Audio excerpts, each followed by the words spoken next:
Alain, propos d'un Normand. L'avare et le prodigue.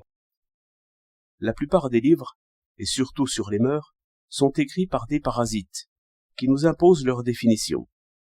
De là des notions arbitraires, comme celles d'avare, de généreux, de prodigue.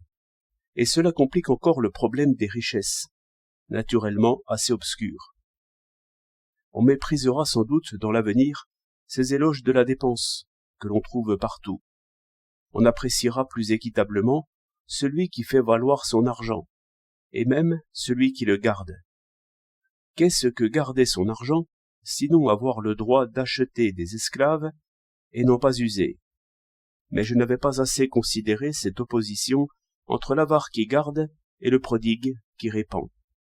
Cela est bien artificiel.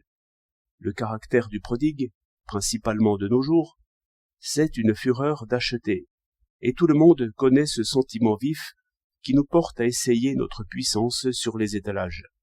J'entends en payant. Mais celui qui vole se procure un plaisir du même genre.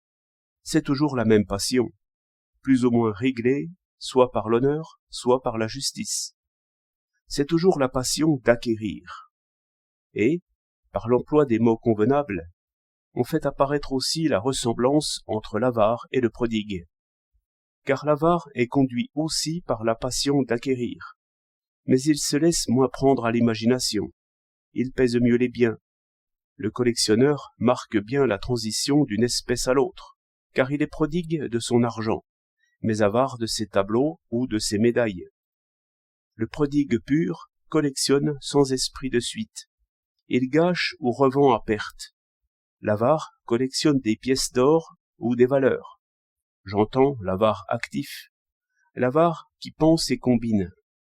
Car il y a aussi l'avare par excès de prudence, par fatigue, par peur de tout, par petite santé. L'avare vieux, enfin. Mais leur plaisir à tous, c'est un plaisir de puissance sur les objets de valeur. Ainsi s'explique le paradoxe bien connu des prodigues qui se montrent avares de certaines choses ou dans certains cas. Par exemple, une femme élégante n'est pas toujours aussi large dans les pourboires que dans ses folles emplettes. Les cochers de Paris le savent bien. On trouve inversement des personnes bienfaisantes qui sont avares pour leurs propres dépenses. Ce qu'il faut surtout remarquer, c'est que beaucoup de prodigues sont très ardents à gagner de l'argent et stricts dans les affaires.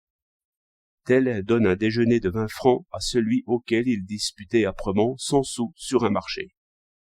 J'oserais dire que dans cette variété des caractères d'hommes, les différences les plus visibles ont souvent peu d'importance et peu de signification. Mais quand on va aux différences réelles, alors on aperçoit les ressemblances et les parentés. Il en est ainsi pour les animaux et les plantes. L'étude des différences réelles entre une baleine et une vache fait apparaître des ressemblances. Goethe a aperçu le premier, par longue contemplation, la ressemblance profonde entre feuilles, sépales, pétales, étamines. Une aile de poulet, c'est un bras et une main. Celui qui y regarde mieux y trouve des doigts. Bref, c'est la même nature, en développement, mais modifiée selon les circonstances et conditions.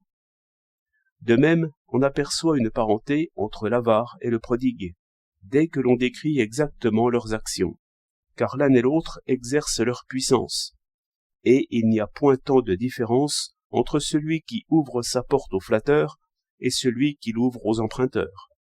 Tous les deux ont leurs courtisans. Tous les deux aiment à exciter l'envie, et craignent par-dessus tout d'exciter la pitié. Mais l'un compte mieux que l'autre. 8 août 1913.